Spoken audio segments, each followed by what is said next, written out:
Did you know this was a devil hiding under a police uniform? In 1965, Officer Harry Kane was one of the most trusted men in Blandford, Arkansas.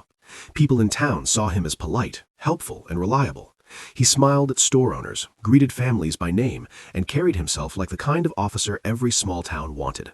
On the surface, he looked exactly like a good cop. That was why no one saw the darkness behind him. But there was something strange about the people Harry arrested. Once they were taken away, they were almost never mentioned again. Their names faded, their cases went quiet, and nobody seemed to ask where they had gone. Harry also had a habit that made one young officer uneasy. He almost never wrote reports. He treated paperwork like a waste of time and acted like normal procedure did not matter. Most people ignored that detail. A rookie officer named Justin Time did not. The more Justin watched Harry, the more wrong everything felt. One night, after Harry arrested a drunk driver, Justin quietly followed him from a distance. He expected Harry to drive back to the station like any normal officer would. Instead, Harry left town and headed deep into the woods.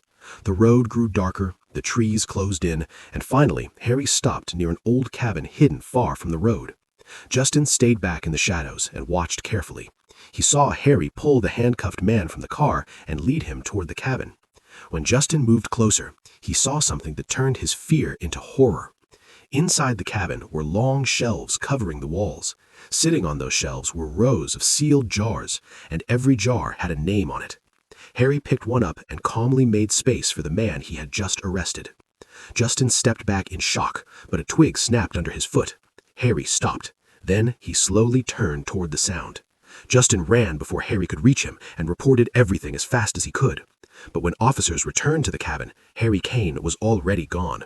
The jars were still there on the shelves, and what police found inside them became the darkest secret Blandford had ever known.